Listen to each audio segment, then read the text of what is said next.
Manoj home কিচেনলৈ সকলোকে স্বাগতম জনাইছোঁ। আজি মই এটা একেবাৰে সহজ ভেন্দিৰ ৰেচিপি লৈ আহিছোঁ। তাৰ কাৰণে মই সৰিয়হ আৰু শুকান জলকীয়াখিনি এই ধৰণে মই 2 ঘণ্টামানৰ কাৰণে তিয়াই থৈ দিছিলোঁ। তেতিয়া এইখিনি পিচিবলৈ ভাল হয়। আৰু ইয়াত মই অলপ পিঁয়াজ দিছোঁ আৰু অলপ বেছিকৈ নহৰু কেইটামান দিছোঁ আৰু কেঁচা জলকীয়া কেইটামান দিছোঁ। অলপ জ্বলাকৈ মই বনাম আৰু অলপ পানী দি পেলাই এইখিনি মই ভালকৈ পিচি ল'লোঁ, একেবাৰে ফাইন পিচি ল'লোঁ। এতিয়া মই ইমান ফ্ৰেছ ভেন্দি কেইটামান লৈছোঁ, লৈ পেলাই মই এইখিনি কাটি ল'ম। আৰু ভেন্দিটো আমি সকলোৱে খাওঁ, বহুত ধৰণে খাওঁ। মই আজি এই ধৰণে বনাইছোঁ, এইকাৰণে আপোনালোকৰ লগত শ্বেয়াৰ কৰিছোঁ।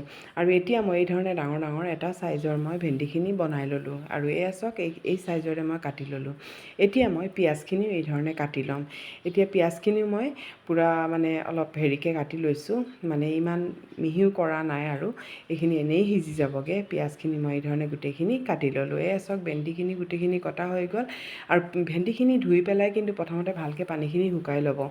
আৰু এতিয়া মই কেৰাহীখনত তেল দি পেলাই তেলখিনি গৰম হোৱাৰ পিছত মই ভেন্দি গোটেইখিনি দি দিলোঁ। দি পেলাই ফ্লেমটো মিডিয়াম টু হাই কৰি পেলাই মই এইখিনি খুব ভালকৈ ভাজি লৈছোঁ। আৰু চাওক এই ধৰণে ভজা হৈ গ'ল। যি ধৰণে আমি মাছ ফ্ৰাই কৰোঁ এই ধৰণে মই কৰি লৈছোঁ। এতিয়া মই ইয়াত অলপ তেল দি পেলাই আৰু ইয়াত মই অলপ ক'লা জিৰা কেইটামান দি দিছোঁ।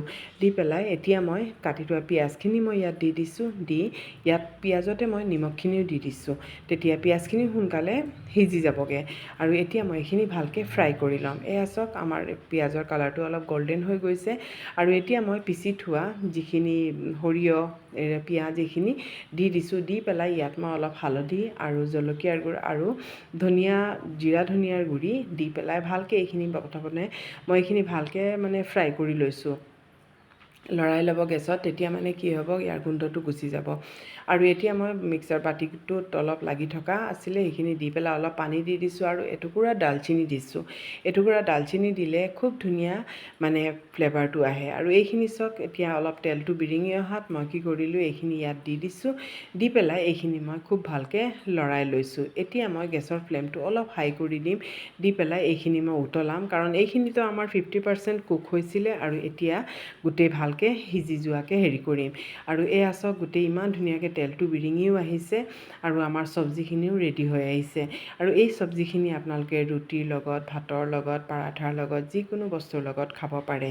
আৰু কিমান ধুনীয়া হৈছে দেখিছে নহয়। আৰু চাওক মই এতিয়া ছাৰ্ভ কৰিছোঁ আৰু ইমান লোভনীয় হৈছে। এই ধৰণে থাকিলে আৰু একো দাইল নালাগে, এইটো চব্জিৰেই আমি ভাতটো খাব পাৰিম। কেনেকুৱা হৈছে কমেণ্ট কৰি জনাব। ভাল লাগিলে লাইক কৰিব, শ্বেয়াৰ কৰি দিব।